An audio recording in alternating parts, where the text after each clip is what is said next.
dukungan pada putra bungsu Presiden Joko Widodo, Mas Kaisang Pangarep, untuk maju di Pilwakot Depok tahun depan bertambah.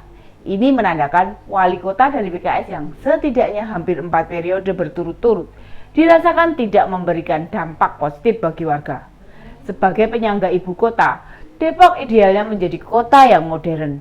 Ini dia info terkini Widya.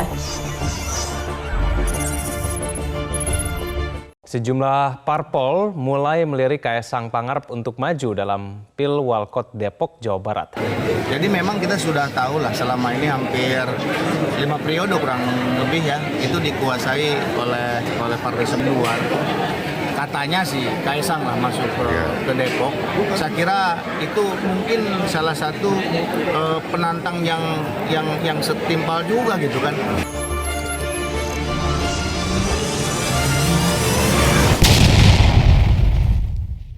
Dukungan terbaru dilontarkan oleh Partai Golkar Depok. Dan ini menandakan kalau warga Depok benar-benar butuh perubahan yang cukup substansial.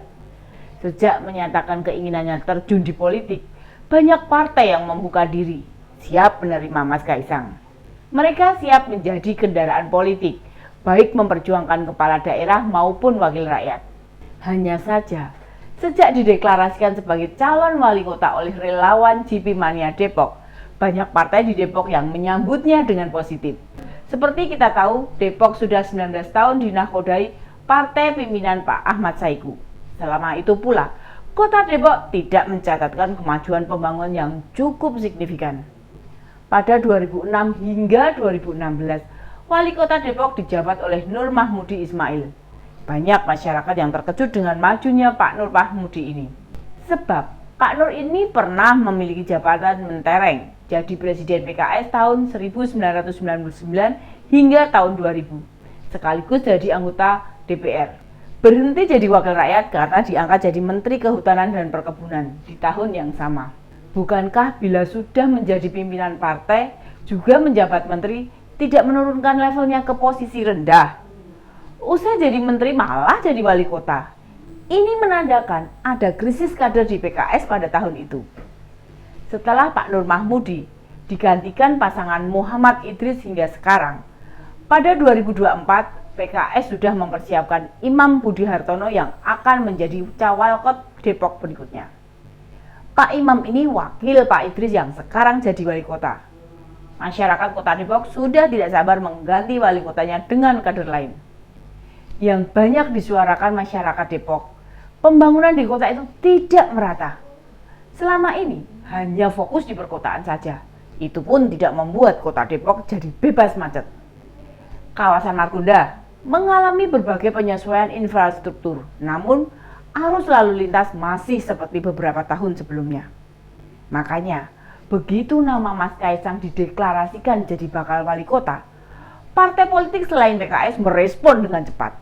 Terakhir, Ketua DPD Golkar Depok, Mas Farabi El-Fauz, siap bekerja sama. Golkar menganggap masyarakat selama ini kecewa dengan kepemimpinan yang ada, sehingga butuh sosok alternatif. Selain memiliki popularitas yang tinggi, Mas Kaisang dinilai memiliki kekuatan kompetitif mematahkan dominasi PKS di Depok. Golkar sendiri saat musyawarah daerah memutuskan Pak Farabi diusung jadi calon wali kota. Hanya saja, Pak Farabi yang juga seorang dokter ini siap berposisi jadi wakil Mas Kaisang. Demikian pula dengan sikap terbuka yang disampaikan PAN.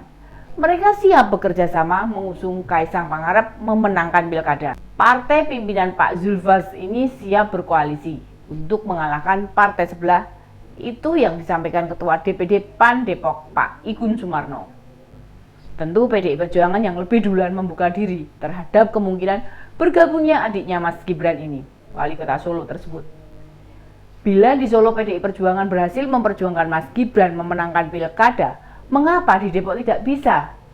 Ditambah penegasan Mas Gibran hanya PDI Perjuangan yang bakal jadi partai pelabuhan adiknya itu.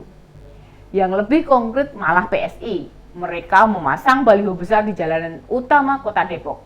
Terlihat foto Mas Kaisang berbaju putih memegang setangkai mawar merah dan tertulis PSI menang wali kota Kaisang. Meski banyak partai membuka diri, Mas Kaisang menjawab diplomatis, siapa yang beda partai? Tanya Mas Gibran yang pernah ditanya wartawan. Hanya saja sampai sekarang Mas Kaisang belum mengkonfirmasi apakah benar-benar bakal turun di Depok atau malah bertarung di legislatif. Bila melihat keinginannya, kepala daerah pasti jadi pilihan perjuangannya. Waktu mengobrol dengan kakak dan ayahnya, Paman Jan Etes ini ingin agar bisa bermanfaat bagi lebih banyak yang membutuhkannya. Bisa jadi kiprahnya di sepak bola dengan mengurusi Persis belum menjangkau semua warga, maka pilihan politik jadi satu-satunya.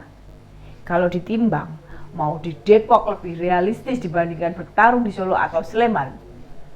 Kita tahu Solo merupakan kota asal, Sleman adalah rumah Mbak Erina Gundono, perempuan yang belum 1 tahun dinikahi. Sementara Depok adalah tempat tinggalnya sekarang. Di Solo bisa jadi masih akan ada Mas Gibran di sana, sebab dia masih 1 periode memimpin Solo. Di Sleman, kayaknya juga tidak cukup bergengsi. Selain karena bupati sekarang ini dari PDI Perjuangan juga kurang menantang. Makanya Depok jadi wilayah yang akan menguji Mas Kaisang.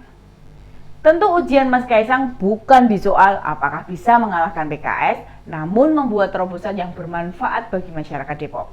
Bahwa bila diputuskan akan bertarung, pasti beberapa pihak akan melihatnya majunya Mas Kaisang sebagai hal negatif. Mestinya Mas Kaisang tidak perlu merespon hal-hal yang demikian. Contohlah Mas Gibran, sepanjang bisa berbuat banyak untuk masyarakat, perlahan pasti mata masyarakat akan terbuka. Bedanya, serangan di Depok akan jauh lebih masif.